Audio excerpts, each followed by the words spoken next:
Let us begin our gentle journey into the mists of time. The celestial architects, myth or memory? Close your eyes, if you wish, and allow your mind to drift back through the countless grains of sand that have fallen through the hourglass of history. Imagine a time so ancient, so profoundly distant, that the very concept of it feels like a whisper carried on a desert wind. We are traveling in our minds to a place where the first great cities rose from the fertile earth, where the first written words were pressed into soft clay, and where the first grand narratives of creation were spun beneath a vast, star-dusted sky. This is the land of Sumer, the very cradle of civilization, nestled between the flowing waters of the Tigris and Euphrates rivers. In this primordial landscape, where the sun beat down with an ancient warmth, and the nights were cool and filled with the silent majesty of countless stars, a people emerged. They were the Sumerians, a people of remarkable ingenuity and profound spiritual depth. They built towering ziggurats, reaching like stairways to the heavens.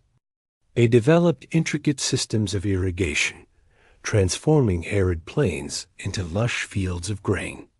And, perhaps most remarkably, they invented writing cuneiform, a system of wedge-shaped marks pressed into wet clay tablets, which then hardened under the sun or in the fires of their kilns, preserving their thoughts, their laws, their daily lives, and most importantly for our journey tonight, their myths. These cuneiform tablets, unearthed from the silent ruins of long-lost cities, are more than just historical records. They are echoes from a distant past, voices speaking across millennia, sharing stories that shaped the very understanding of existence for these ancient people. And within these stories, a recurring theme emerges, one that has captivated minds for centuries and continues to spark a quiet wonder in the modern world. The Sumerians spoke of gods, but not just any gods. They spoke of beings who descended from the heavens, beings of immense power and knowledge, beings who were intimately involved in the very fabric of their world, from its creation to its daily governance. These celestial visitors, as the Sumerians described them, were known as the Anunnaki. The name itself, whispered through the ages, carries a resonance of mystery. Anunnaki. It translates, in some interpretations, to those who from heaven to earth came. A simple phrase, yet one that holds within it a universe of possibilities. Were they merely the personifications of natural forces, the grand metaphors through which a nascent civilization sought to comprehend the unfathomable mysteries of the cosmos? Or could these ancient accounts be something more, something startlingly literal? Could they be the faint, almost forgotten memories of actual extraterrestrial visitation? And even more profoundly, could these ancient texts subtly hint at a story of genetic engineering, a deliberate act of creation that shaped humanity itself? As we settle deeper into this narrative, imagine the quiet reverence with which a Sumerian scribe might have pressed his stylus into the damp clay, carefully forming each wedge, each line, to record these sacred tales. Picture the flickering lamplight illuminating his brow, the stillness of the temple library, the weight of the stories he was preserving. These were not mere bedtime fables for them. They were their truth, their history, their understanding of their place in the grand design. The very idea that gods could be extraterrestrials is a concept that bridges the gap between ancient theology and modern scientific speculation. It invites us to look at old stories with new eyes, to question the boundaries of what we believe is possible. The proponents of what is known as the ancient astronaut theory gaze upon these Sumerian tablets not as poetic allegory, but as historical documents, albeit written in a language of myth and symbol. They see in the descent of the Anunnaki not a divine metaphor, but a literal landing of advanced beings from another world. They interpret the creation of humanity, as described in these ancient epics, not as a spiritual genesis, but as a sophisticated act of genetic manipulation, a deliberate crafting of a new species to serve a specific purpose. Think of the sheer audacity of such a claim. It challenges millennia of religious doctrine, reinterprets the very foundations of human history, and pushes the boundaries of our understanding of life in the universe. Yet, it is precisely this audacity that makes the ancient astronaut theory so compelling to many. It offers an alternative lens through which to view the unexplained leaps in human civilization, the sudden emergence of complex societies, and the enduring fascination with beings from the sky that permeates cultures across the globe.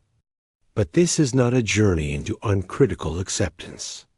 Our exploration will also gently touch upon the counter-arguments, the voices of mainstream archaeology and historical scholarship.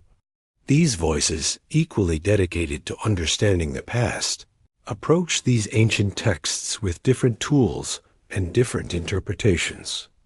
They emphasize the rich tapestry of human mythology, the universal human need to explain origins, and the symbolic nature of religious narratives. They remind us that ancient peoples expressed profound truths through stories, and that literal interpretations can often miss the deeper cultural significance of these myths. So, as we continue to journey through this ancient narrative, let the questions linger in your mind like the scent of desert blossoms after a rare rain. Were the Anunnaki truly celestial architects, genetic engineers from a distant star? Or were they the magnificent, awe-inspiring creations of the Sumerian imagination, powerful symbols of the forces that shaped their world and their destiny? There is no need for haste, no urgency in finding an answer. This is a journey of contemplation, a gentle unfolding of possibilities. Imagine the Sumerian night sky, unpolluted by modern lights, a canvas of shimmering stars stretching from horizon to horizon. To these ancient people, the heavens were not an empty void, but a living, breathing realm, the abode of their gods. They charted the movements of the planets, observed the constellations, and saw patterns that spoke to them of divine order. When they looked up, they saw not just distant lights, but the very pathways of the Anunnaki, the routes taken by those who from heaven to earth came. The stories of the Anunnaki are deeply embedded in the very fabric of Sumerian society. They were not abstract concepts, but active participants in the lives of the people. The gods provided the fertile land, the life-giving water, the knowledge of agriculture. They established the laws, appointed the kings, and even intervened in human affairs, sometimes benevolently, sometimes with wrath. This intimate relationship between humanity and the divine is a hallmark of Sumerian thought, and it is this intimacy that the ancient astronaut theorists seize upon, suggesting it points to a more tangible, physical interaction. Consider the profound impact of writing itself. When the Sumerians first pressed their styluses into clay, they were doing something revolutionary. They were capturing thought, freezing fleeting words into permanent symbols. These tablets became the enduring legacy of their civilization, a time capsule preserving their deepest beliefs.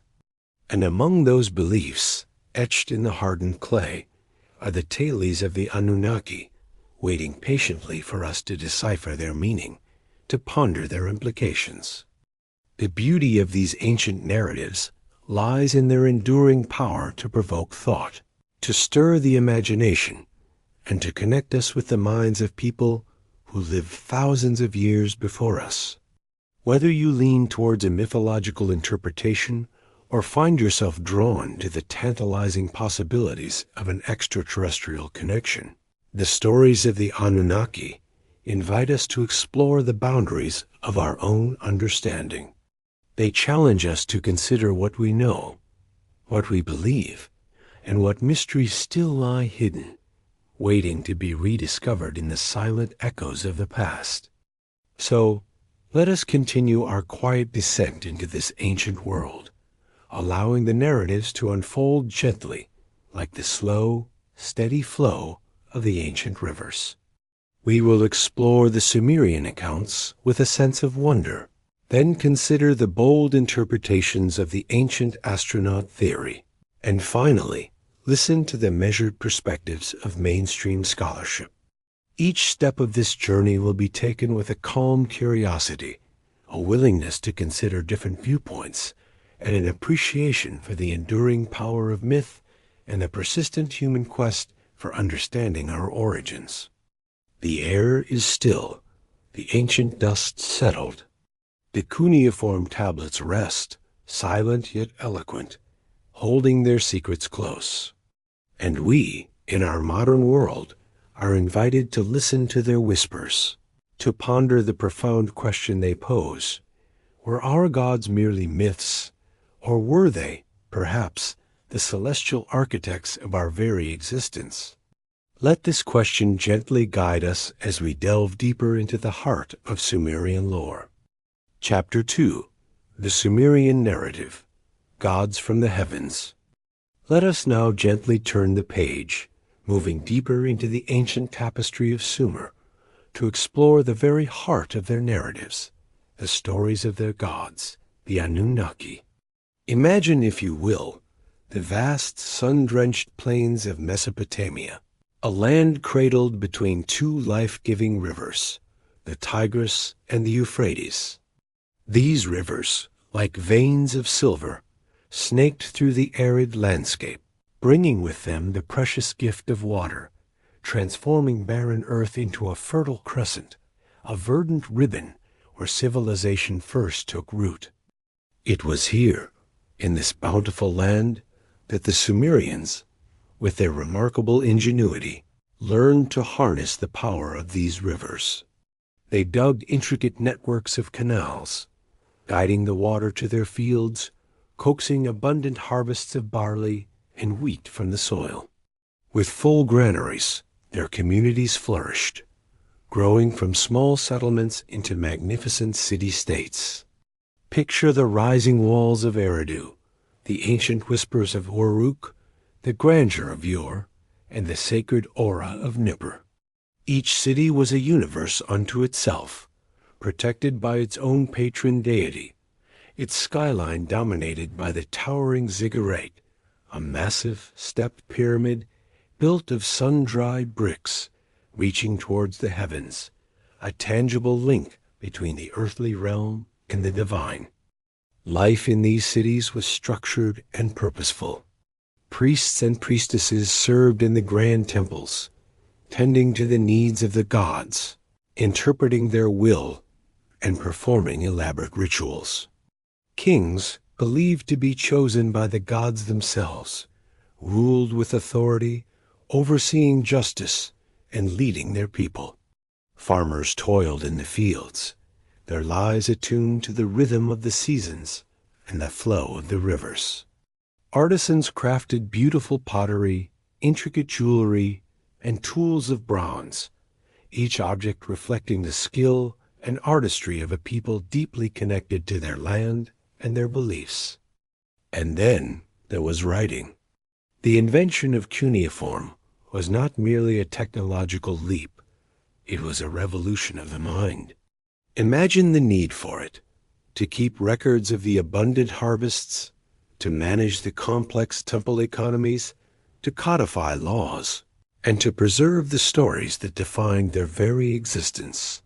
From simple pictograms, little drawings that represented objects, the Sumerian scribes gradually evolved their system into a sophisticated script of wedge-shaped marks. With a reed stylus, they would press these marks into soft, damp clay tablets. Each impression was deliberate, precise, a testament to the meticulous nature of their craft. Once inscribed, these tablets would either dry under the Mesopotamian sun, hardening into durable records, or be baked in fiery kilns, ensuring their permanence for millennia. These clay tablets are our direct window into their world, silent witnesses to their thoughts, their fears, their hopes, and their profound understanding of the universe. Unlike perishable scrolls or fragile papyrus, these clay documents have endured, waiting patiently beneath layers of dust and time for archaeologists to unearth them, to gently brush away the millennia, and to begin the painstaking process of deciphering their ancient whispers. When a tablet is carefully lifted from the earth, it is like holding a piece of eternity, a direct message from a civilization long past, yet still speaking to us through the language of clay and symbol. Within these enduring tablets, we encounter the vast and intricate pantheon of Sumerian gods. To the Sumerians, the world was alive with divine presence. Every natural phenomenon, every aspect of human life had its guiding deity. There were gods of the sun, the moon, the stars, the wind, the earth, and the waters. There were gods of justice, wisdom, war, and love. It was a rich and complex tapestry of divine beings, each with their own domain, their own personality, and their own role in the cosmic drama. Among this multitude, a specific group held a preeminent position, the Anunnaki. The name itself, Anunnaki, resonates with a deep significance. It is often interpreted as those who from heaven to earth came, or princely offspring of the sky god An. They were not merely abstract deities. They were depicted as powerful, anthropomorphic beings, meaning they possessed human-like forms, emotions, and even flaws, but on a scale far grander than any mortal. They loved, they hated, they celebrated, they despaired, they argued, and they made monumental decisions that shaped the destiny of the world and its inhabitants. At the apex of this divine hierarchy stood An, the supreme sky god, the distant patriarch of the gods. He was the ultimate source of authority, the one who held the tablets of destiny, which decreed the fates of all things, and was often remote, a cosmic ruler whose presence was felt more as an overarching power than an active participant in daily affairs. His domain was the vast, starry expanse above, the celestial realm from which all divine power ultimately flowed. More actively involved in the earthly realm was Enlil, the lord of the air, the god of wind, storm, and the very breath of life. Enlil was a powerful and often formidable deity, whose decrees were absolute and whose wrath could be devastating. He was the one who separated heaven from earth, who brought forth vegetation, and who held the power to grant or revoke kingship. His voice was the thunder, his presence the sweeping winds, and his decisions shaped the destiny of both gods and mortals. He was the executive power of the cosmos, ensuring order, even if sometimes through stern measures. Then there was Enki, the lord of the earth, but more profoundly, the god of fresh water, wisdom, magic, and crafts. Enki was often depicted as a benevolent and resourceful deity, a master of ingenuity and a bringer of civilization. He was the god who designed the world, established its functions, and imparted knowledge to humanity. Unlike the sometimes stern Enlil, Enki was often a problem solver, a trickster, and the god most sympathetic to humanity's plight.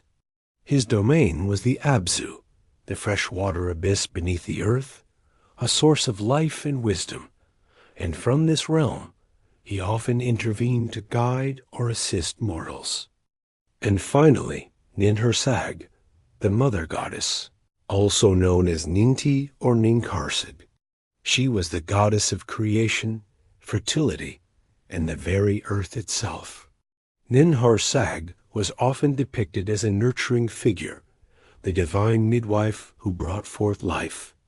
Her role in the creation of humanity is particularly significant, as we shall soon see, for it was her hands, guided by Enki's wisdom, that molded the very first human beings. These gods, the Anunnaki, were not confined to some ethereal, unreachable plane. Their myths describe them as having descended from the heavens, establishing their dwelling places on earth, interacting directly with humanity, and shaping the very course of early civilization. This concept of descent is a cornerstone in Sumerian cosmology, a fundamental aspect of their understanding of how the divine connected with the mortal world. Now, let us turn to the specific creation myths that illuminate the Anunnaki's profound role in the genesis of humanity. While the Enuma Elish is a later Babylonian creation epic, it is deeply rooted in and draws heavily from earlier Sumerian cosmological themes and narratives. It provides a grand, sweeping vision of cosmic creation, a story of primordial chaos giving way to divine order. Imagine, if you will, a time before time when nothing existed but primordial waters. Apsu, the sweet freshwater ocean, and Tiamat, the chaotic saltwater sea. From the mingling of these waters, the first gods were born, and then generations of younger deities followed. But these younger gods were boisterous, their joyful clamor disturbing the ancient peace of Apsu. Driven to distraction, Apsu decided to destroy his unruly offspring. Yet the younger gods, led by the wise Ea, thwarted Apsu's plan, putting him into a deep sleep. This act, however, enraged Tiamat, the primordial mother. She created monstrous creatures to avenge Apsu and prepared for war against the younger gods. Fear gripped the divine assembly. No god dared to face Tiamat until Marduk, a powerful young god, stepped forward. He demanded supreme authority in exchange for his victory. The gods agreed, bestowing upon him immense power. Marduk then confronted Tiamat in a cosmic battle of epic proportions. He slew her, splitting her vast body in two. From one half, he fashioned the heavens, carefully arranging the stars and planets. From the other half, he created the earth, shaping its mountains and valleys. He then organized the cosmos, establishing the order of the universe, setting the paths of the celestial bodies. But a problem remained. Who would serve the gods? Who would perform the arduous tasks of maintaining the cosmos, of providing sustenance through offerings? The solution, as decreed by Marduk, was the creation of humanity. From the blood of Kingu, Tiamat's monstrous general who had led her forces, mingled with clay, humanity was fashioned. This act served a dual purpose. It punished the rebellious Kingu and provided the gods with a subservient workforce. Humanity's purpose, from its very inception, was to toil, to build, to offer sacrifices, and to relieve the gods of their labor. This theme of divine burden and human servitude is a crucial thread that runs through Sumerian mythology. This brings us to the Atra-Hasis epic, a Sumerian and Akkadian narrative that provides an even more direct and detailed account of humanity's creation, one that resonates particularly strongly with the ancient astronaut theory. Picture the scene. The great gods, the Anunnaki, are engaged in immense labor. They are digging canals, dredging rivers, shaping the land, building cities. This is not a life of leisure. It is arduous, back-breaking work. Imagine the sweat on their divine brows, the strain in their powerful limbs, the endless monotony of their tasks. The lower-ranking gods, known as the Ijiji, bore the brunt of this toil. They dug the Tigris, they dug the Euphrates, they built the great canals that brought life to the land. But their patience wore thin. Their burden became unbearable. One day, their frustration boiled over. They cried out in unison, their voices echoing across the plains.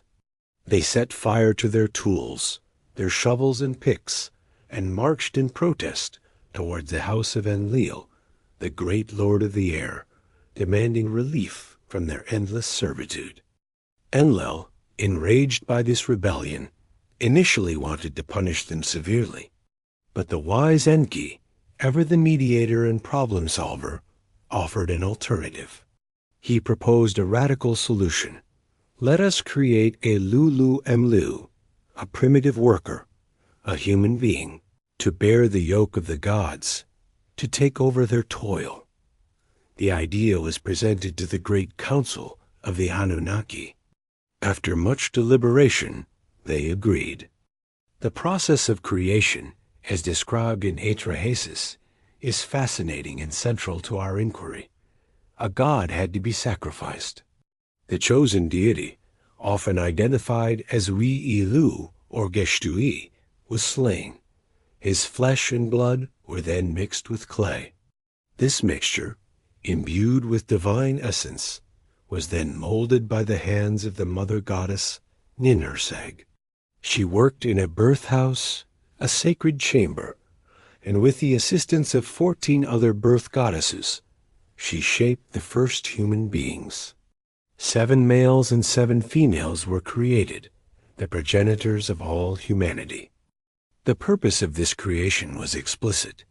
You have imposed the work on man. The gods will be relieved of their labor.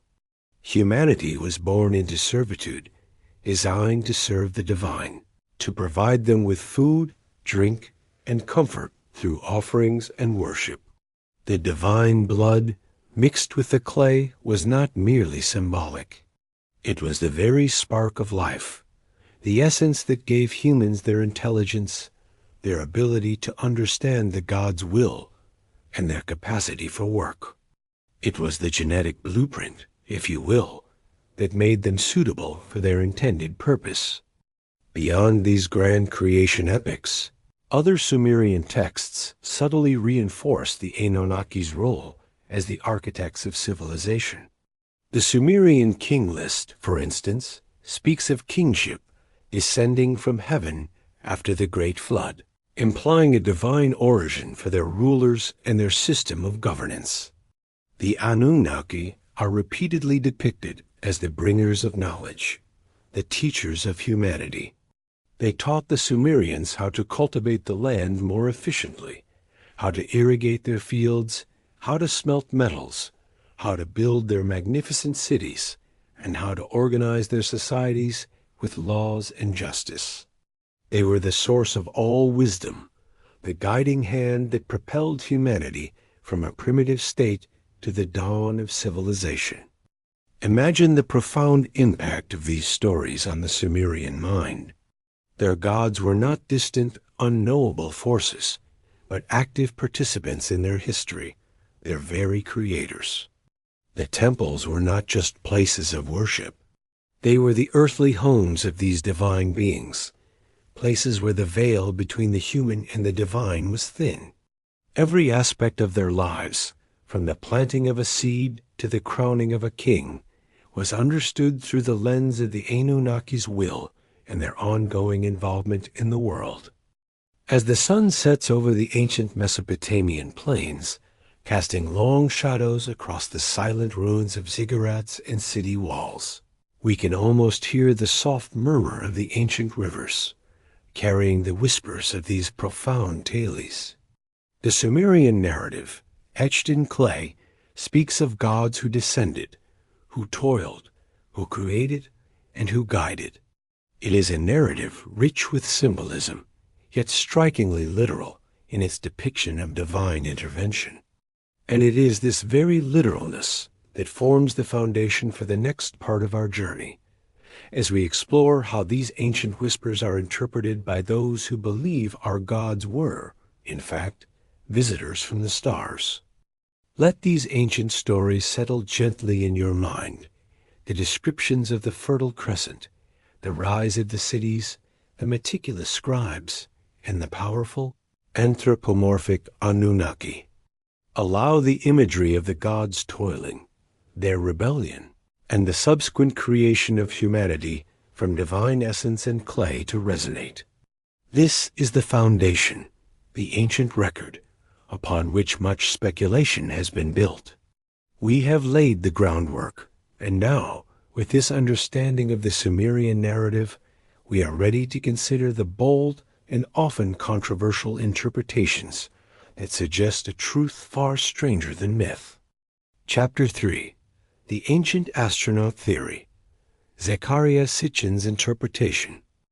As the echoes of ancient Sumerian narratives gently fade, let us now shift our focus, allowing our minds to drift into a realm of bolder interpretation, a perspective that reimagines these age-old myths not as symbolic tales, but as literal accounts of a forgotten history. We enter the fascinating and often controversial world of the ancient astronaut theory, a realm where the lines between myth and science fiction seem to blur, inviting us to ponder possibilities that challenge our conventional understanding of the past.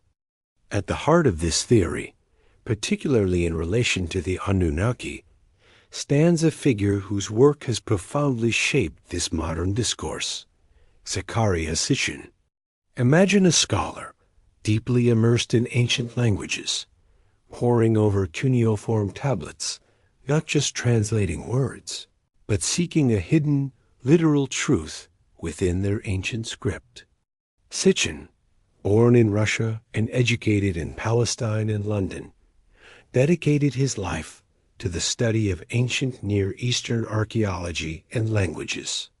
His background as a linguist and his unique approach to interpreting these texts set him apart. He was not merely an academic. He was a storyteller of a different kind, weaving a grand narrative that connected ancient myths to cosmic events. His most famous work, The 12th Planet, published in 1976, became a cornerstone of the ancient astronaut theory. It was a book that ignited imaginations, presenting a meticulously detailed, albeit highly speculative, interpretation of Sumerian cosmology and human origins.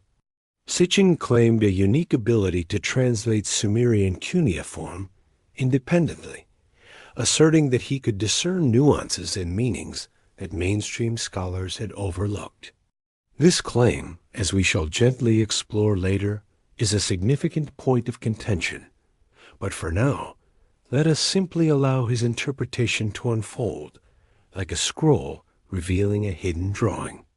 Sitchin's approach was to read the Sumerian texts not as allegories or metaphors, but as historical and scientific documents.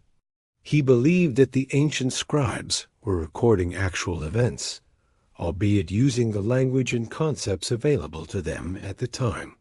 He sought to find scientific explanations for what appeared to be supernatural occurrences, and in doing so, he constructed a compelling, if audacious, narrative that has resonated with millions.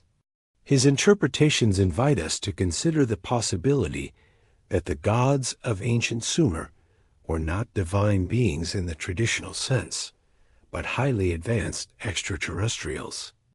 Central to Sitchin's entire theory is the concept of Nibiru, a hypothetical planet that he claimed was the true 12th planet in our solar system. Imagine a celestial body, far larger than Earth, following a highly elongated, elliptical orbit that takes it far beyond Pluto, out into the cold, dark reaches of space, before it swings back into the inner solar system. Sitchin proposed that this colossal journey takes approximately 3,600 Earth years to complete. Picture its slow, majestic approach, a silent behemoth traversing the cosmic ocean, its arrival a rare and momentous event. According to Sitchin's interpretation of the Sumerian texts, Nibiru was the home world of the Anunnaki.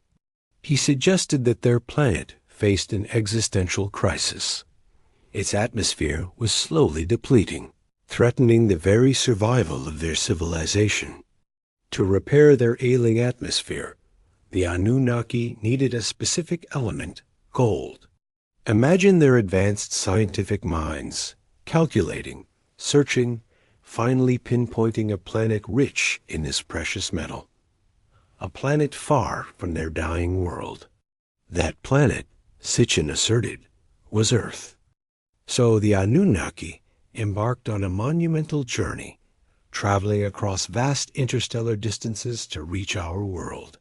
Their arrival on Earth, thousands of years ago, was not merely a visit. It was an expedition, a mission of survival for their species. Sitchin suggested they established bases, perhaps in the fertile crescent of Mesopotamia, near the very rivers we spoke of earlier.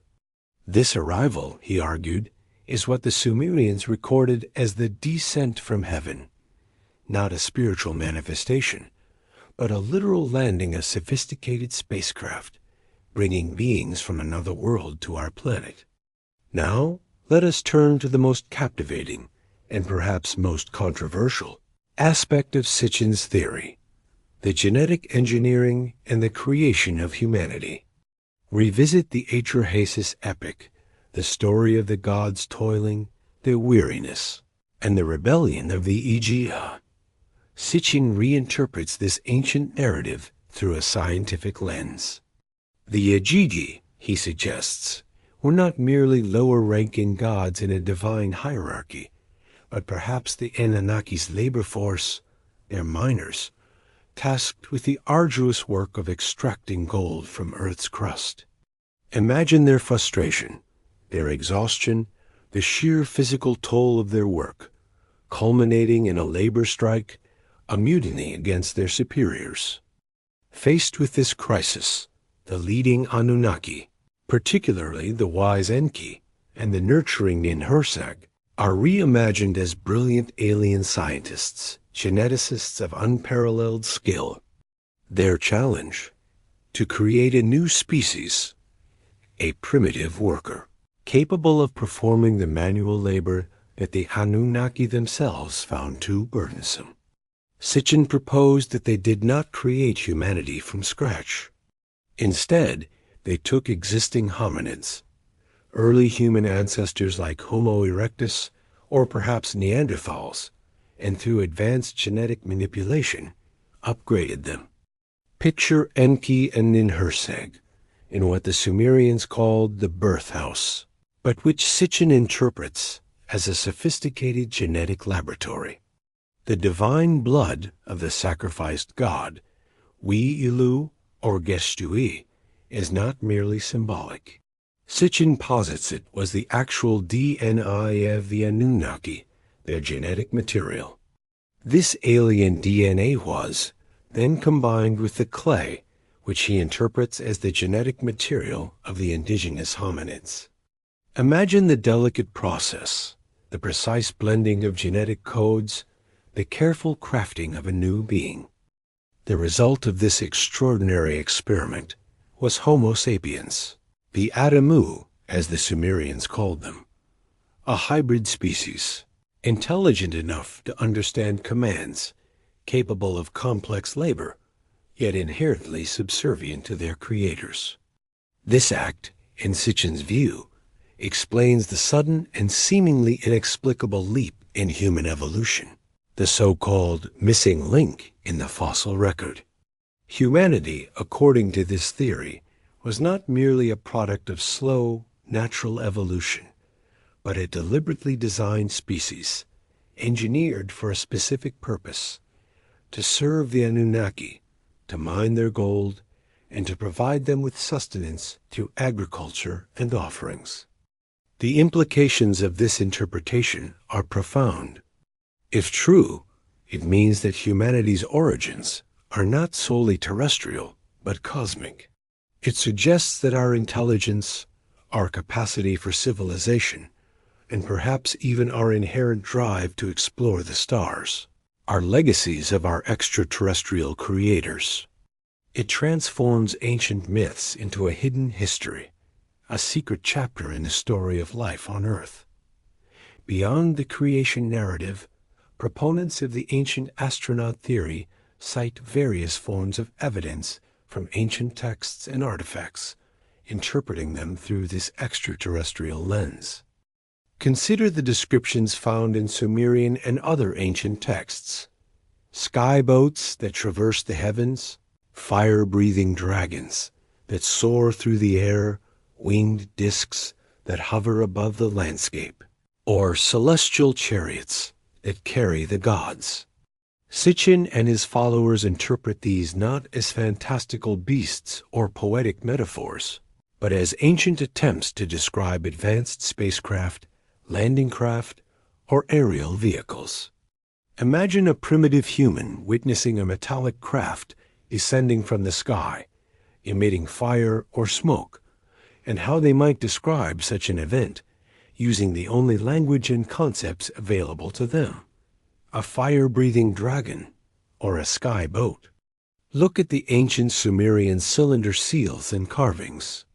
These intricate works of art depict figures with unusual features, sometimes appearing to wear what could be interpreted as helmets or specialized suits.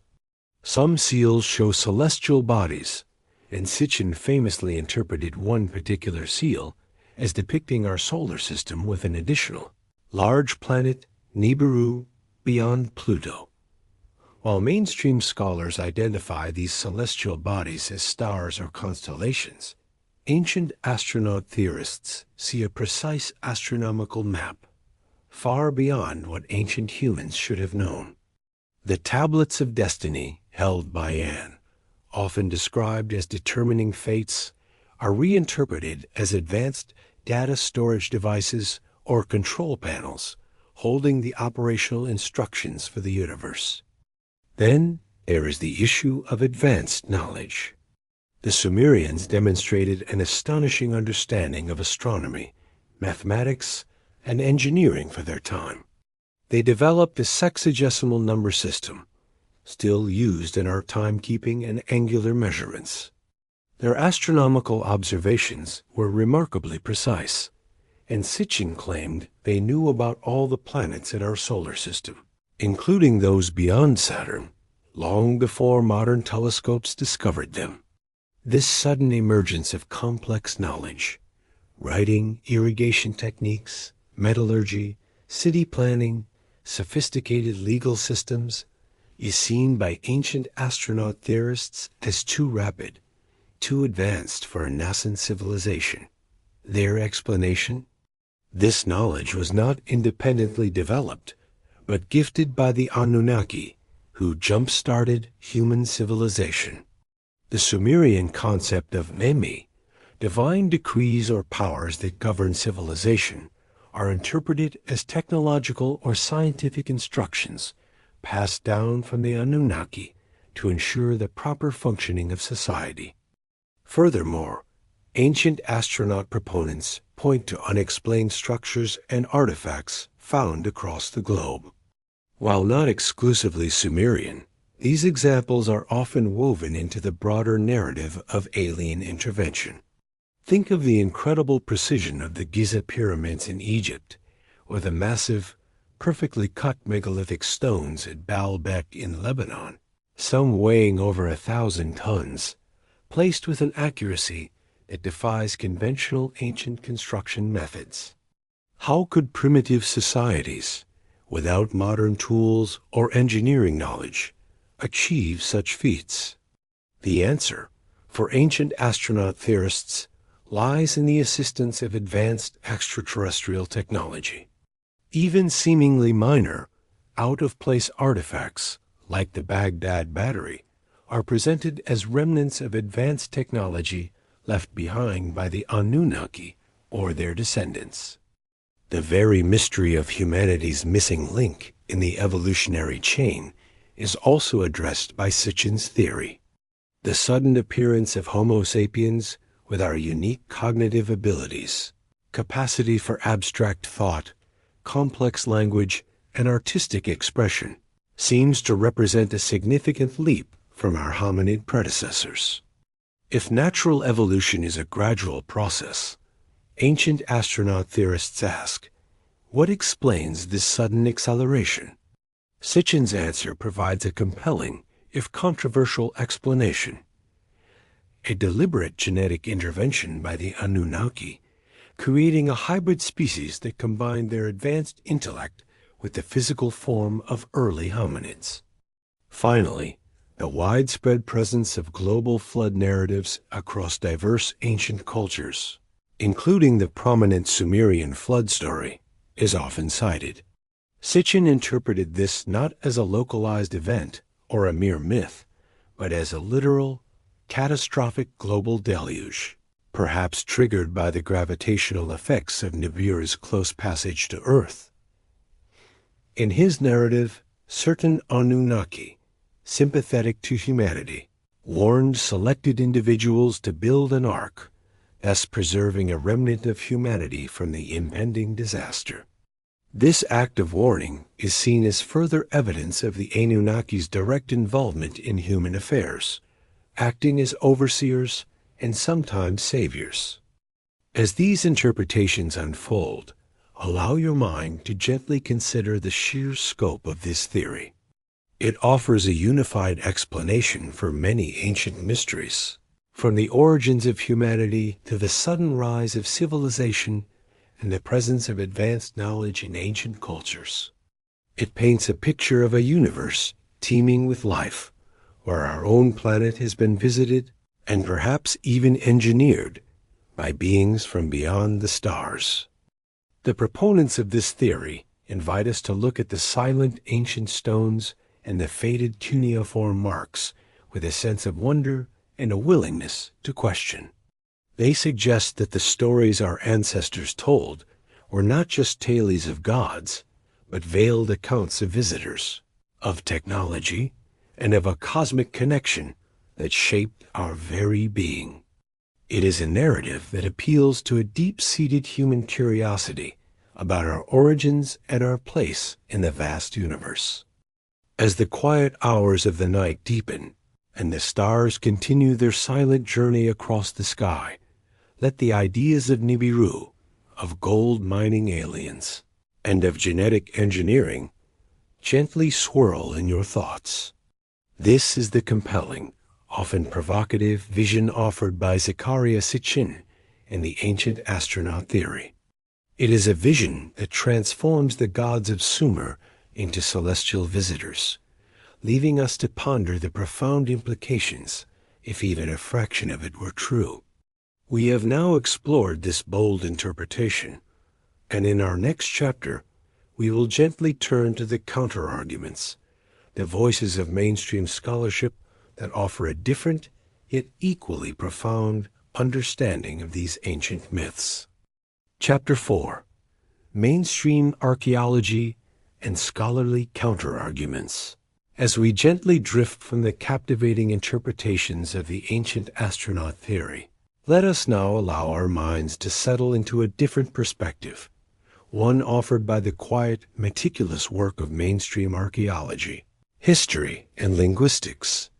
This perspective, grounded in academic rigor and extensive research, offers a contrasting view of the Sumerian narratives, inviting us to understand them not as literal historical accounts of alien visitation, but as profound expressions of ancient human thought and belief.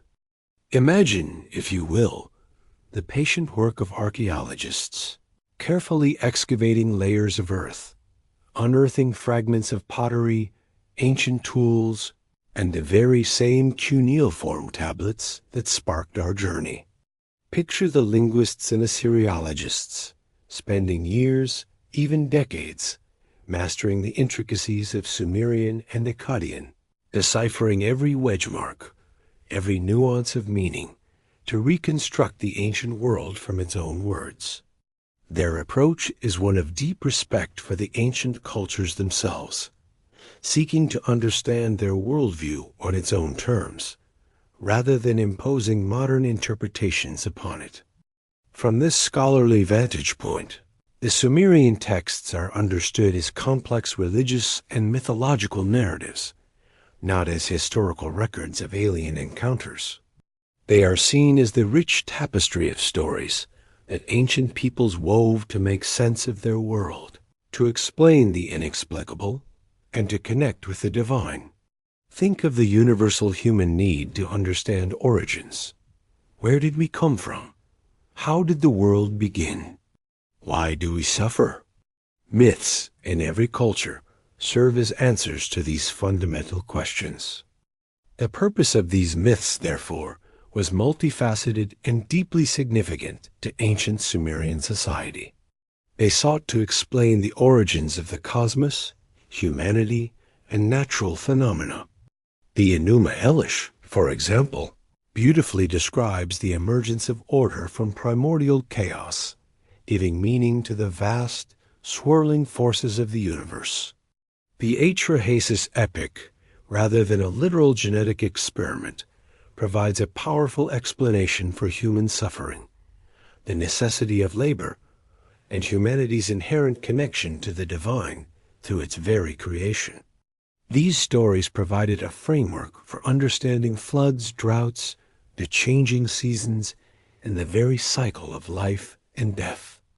Beyond explanation, myths also serve to establish societal order, moral codes, and legal frameworks. The Anunnaki, in their roles as rulers and judges, provided the divine authority for kingship, for laws, and for the ethical conduct of individuals. By attributing their laws and social structures to divine decree, the Sumerians imbued their society with a sacred legitimacy, fostering cohesion and stability. Crucially, these narratives provided meaning and comfort in a world often unpredictable and harsh. In a time without scientific understanding of natural disasters or disease, myths offered explanations, a sense of control, and a way to appease the powerful forces that governed their lives. They helped to connect humans to the divine, offering a sense of purpose and belonging. Through rituals, prayers, and offerings, the Sumerians believed they could interact with their gods, influence their decisions, and ensure the continued prosperity of their land. Consider the universal patterns found in mythology across diverse cultures: creation from chaos, flood narratives, hero journeys, and the cyclical nature of time. These recurring themes suggest common human experiences and psychological archetypes, rather than necessarily pointing to a single external intervention. The descent from heaven in these myths is typically understood as a powerful metaphor for divine origin, supreme power, or sacred authority. It signifies that the gods are not of this earthly realm, but from a higher, more powerful plane, a source of ultimate power and wisdom. It does not imply physical space travel in a literal sense, but rather a spiritual or metaphysical connection. Similarly, the divine blood in the creation narratives is interpreted as a symbolic representation of spiritual essence, the spark of life, or the sacred connection between humanity and the divine, not as literal DNA. Now, let us gently address the critiques of Zecharia Sitchin's translations and methodology, which form a significant part of the mainstream counter-argument. Professional Sumerologists and Akkadian scholars, those who dedicate their lives to the painstaking study and translation of these ancient languages, widely dispute Sitchin's interpretations.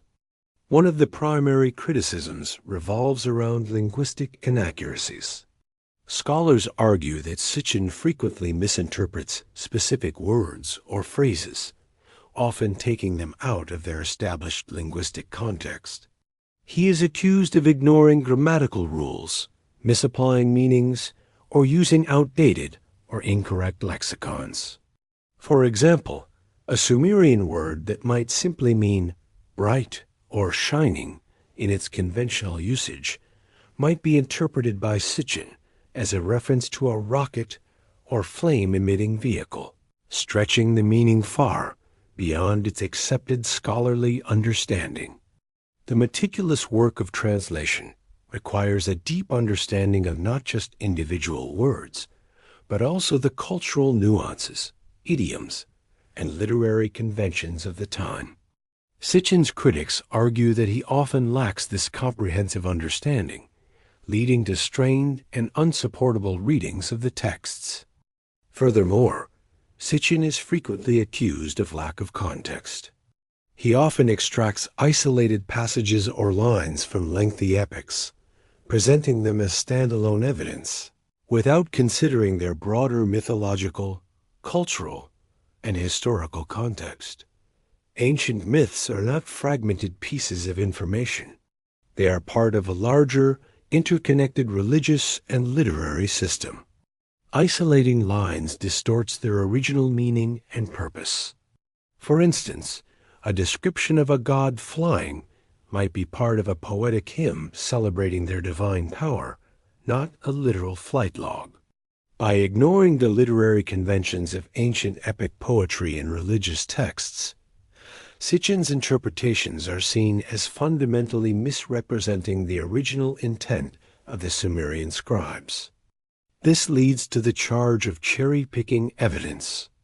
Sitchin, it is argued, selectively focuses only on those passages that seem to support his preconceived ancient astronaut theory, while ignoring or downplaying vast amounts of contradictory information or more mundane, widely accepted interpretations. He builds his narrative by carefully selecting specific puzzle pieces that fit his desired picture, rather than allowing the full mosaic of the ancient texts to speak for itself. This approach, while compelling for a narrative, is considered unscientific and unscholarly. Finally, it is important to note the absence of peer review for Sitchin's work within academic circles.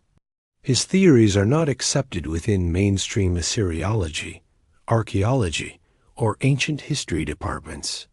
His publications have not undergone the rigorous peer review process that is standard for scholarly work, where experts in the field scrutinize research for accuracy, methodology, and adherence to established academic standards. This lack of academic endorsement is a significant point of distinction between Sitchin's work and the consensus view of mainstream scholarship. Let us now gently consider the nature of gods in ancient cultures from a scholarly perspective. The conventional understanding is that ancient deities were often anthropomorphic. They possessed human-like forms, personalities, and emotions. This allowed humans to relate to the divine, to understand their actions, and to interact with them through worship and ritual.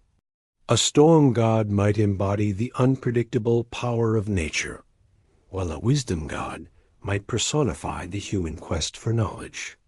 These were not literal beings, but personifications of natural forces, societal roles, or even abstract concepts, making the divine accessible and comprehensible.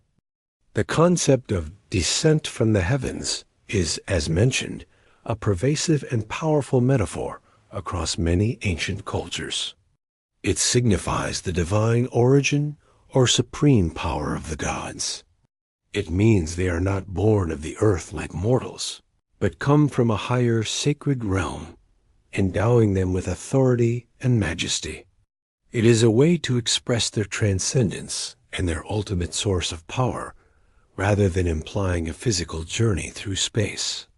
The evolution of religious beliefs over time is also a key aspect. Ancient religions were dynamic, adapting to cultural changes, new understandings, and societal needs, rather than being static historical records of past events. Finally, a crucial pillar of the mainstream counter-argument is the absence of corroborating evidence in the archaeological and scientific record. Despite extensive archaeological excavations across Mesopotamia, and indeed, globally, no physical artifacts that can be definitively identified as alien technology have ever been found. There are no remnants of advanced tools, no fragments of spacecraft, no materials that are demonstrably non-terrestrial in origin.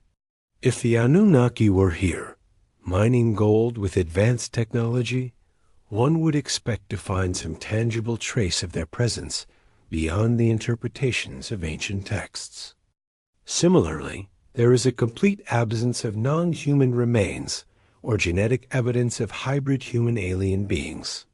While the Atra-Hasis epic speaks of mixing divine blood with clay, there is no archaeological or genetic evidence to support the existence of a genetically engineered hybrid human race.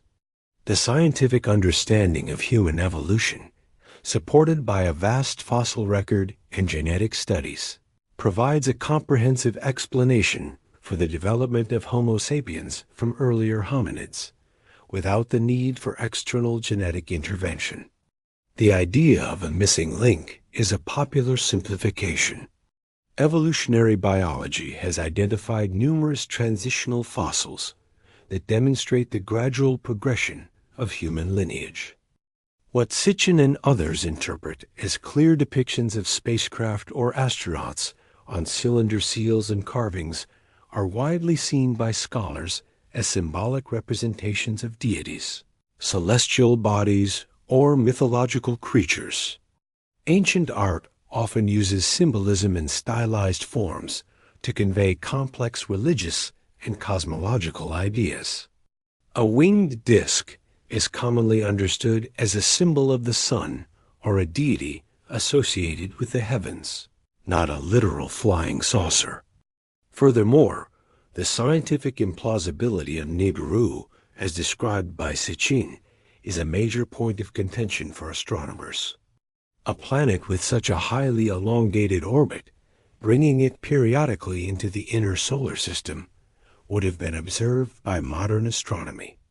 Its immense gravitational effects would have been detectable on the orbits of other planets, even when it was far away.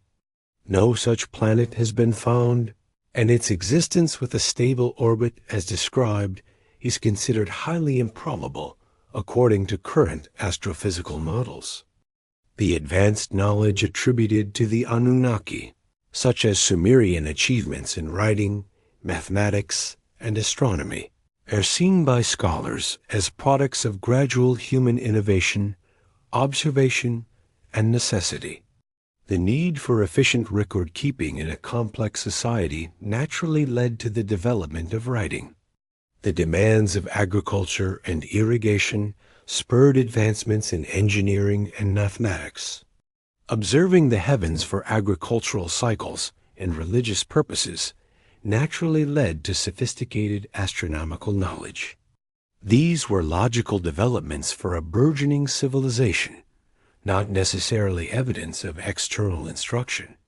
The me, often interpreted as technological instructions by Sitchin, are understood by scholars as divine powers, essential attributes, or fundamental principles that govern civilization and the cosmos, rather than literal technological blueprints.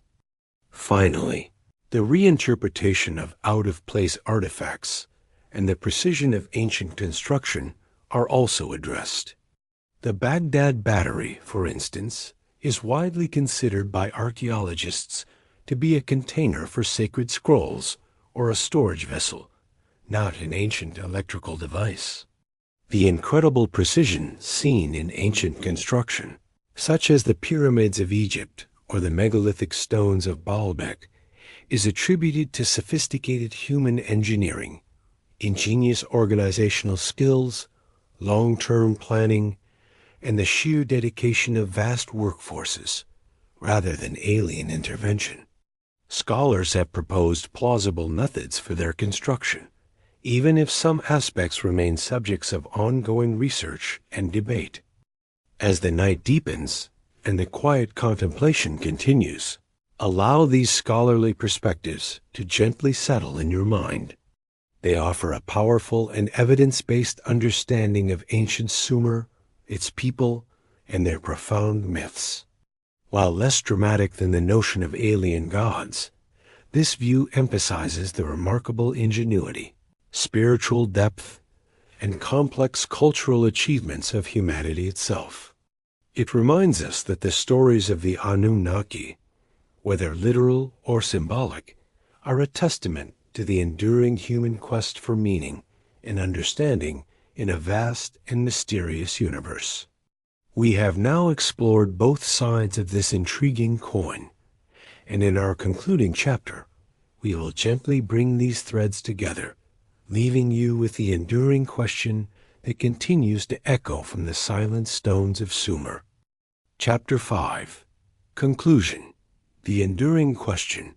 As the final stars begin their slow descent towards the horizon, and the quiet hours of our journey draw to a gentle close, let us now gather the threads of our exploration. We have traversed vast stretches of time, from the fertile plains of ancient Sumer to the modern interpretations of its most enigmatic myths. We have listened to the whispers etched in clay, and pondered the profound questions they continue to pose to our modern minds. We began our journey by stepping into the very cradle of civilization, the land of Sumer, where the first cities rose and the first words were written. We explored the meticulous craft of cuneiform, the enduring legacy of a people who sought to record their understanding of the cosmos and their place within it. And at the heart of their narratives, we encountered the Anunnaki, the powerful beings described as having descended from the heavens, intimately involved in the creation of humanity and the establishment of early civilization. Our exploration then led us into two distinct, yet equally compelling, realms of interpretation. On one hand, we immersed ourselves in the bold vision of the ancient astronaut theory, championed by figures like Zecharia Sitchin. This perspective invited us to consider a literal extraterrestrial interpretation of the Sumerian myths. Imagine once more the concept of Nibiru, a distant planet on an elongated orbit, its inhabitants, the Anunnaki, arriving on Earth in advanced spacecraft, driven by the desperate need for gold to repair their ailing atmosphere. In this narrative, the ancient Sumerian accounts of creation are reimagined as detailed records of a sophisticated genetic engineering project. Enki and Ninhursag transform into alien scientists, meticulously blending their own advanced DNA with that of early hominids, creating Homo sapiens, the Adamu, a hybrid slave race designed to toil in the gold mines and serve their celestial creators. This theory presents humanity not as a product of solely terrestrial evolution, but as a deliberately designed species, our very existence a testament to extraterrestrial intervention. It points to unexplained leaps in ancient knowledge, mysterious structures, and universal flood narratives as echoes of these cosmic events, suggesting a hidden history far more extraordinary than conventional understanding allows. Then we gently shifted our gaze to the measured perspectives of mainstream archaeology and scholarly research. This view, grounded in rigorous linguistic analysis, extensive archaeological excavation, and a deep understanding of ancient cultures, offers a fundamentally different interpretation. From this academic standpoint, the Sumerian texts are understood as rich, complex religious and mythological narratives, not as literal historical documents of alien encounters. They are seen as profound expressions of ancient human thought, designed to explain the origins of the cosmos, humanity, and societal order. These myths provided meaning, established moral codes, and connected humans to the divine in a world that was often unpredictable and awe-inspiring. Scholars meticulously critique Sitchin's translations, highlighting linguistic inaccuracies, a lack of contextual understanding, and a tendency to cherry-pick evidence that fits a preconceived narrative.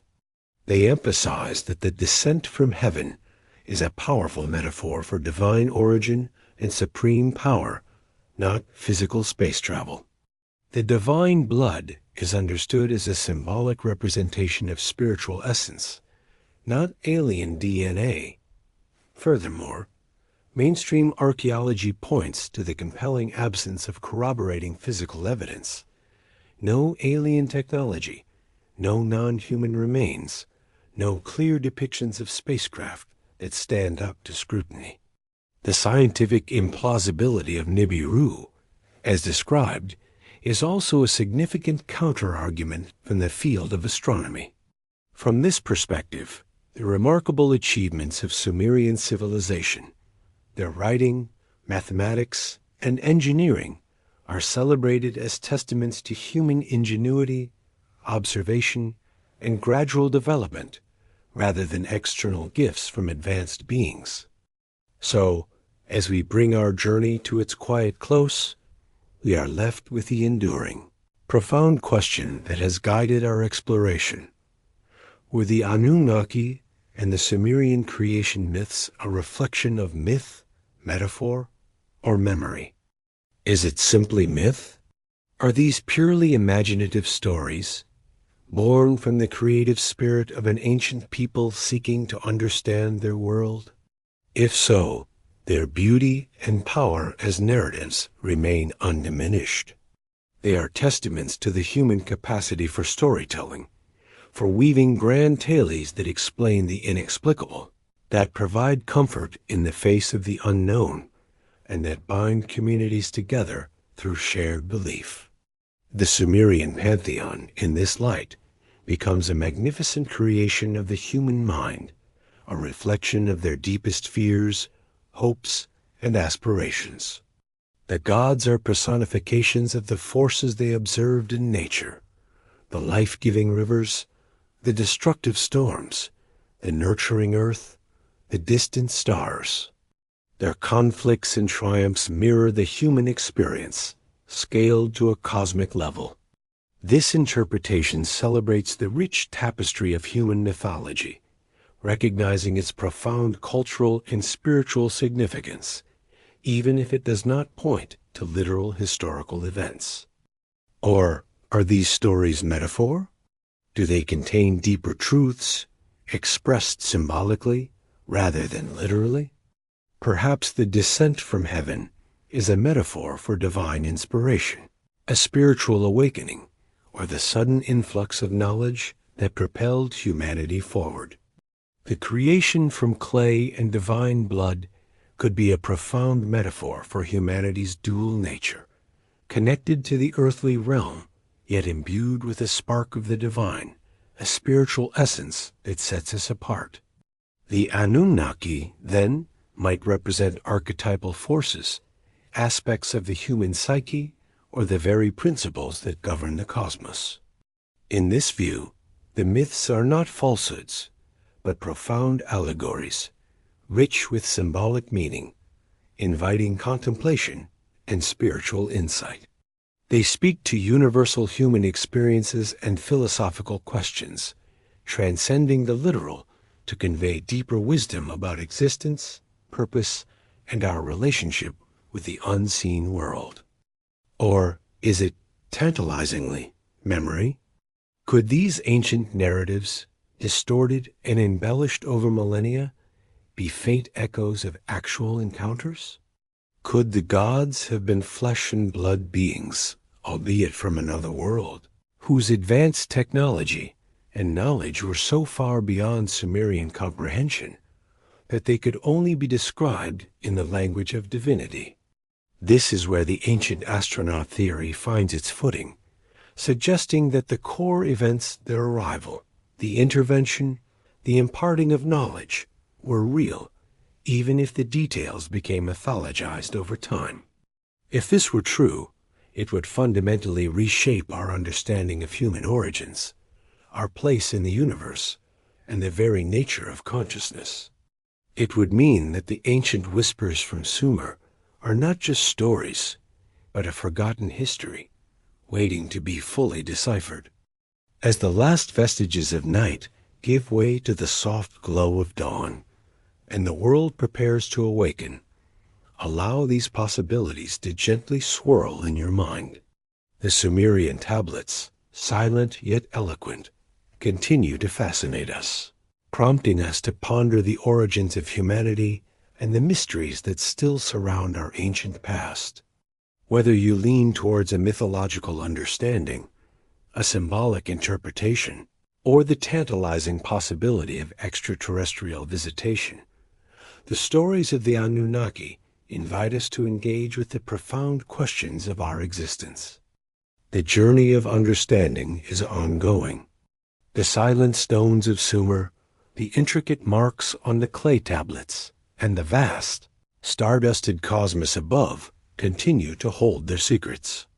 Perhaps one day, new discoveries will shed further light on these ancient enigmas. Until then, the question of our God's true nature remains open to interpretation, a gentle mystery that continues to echo from the distant past, inviting us to contemplate the boundless possibilities of our origins and our place in the universe. Rest now with these ancient whispers as your companion, and may your dreams be filled with the quiet wonder of the cosmos.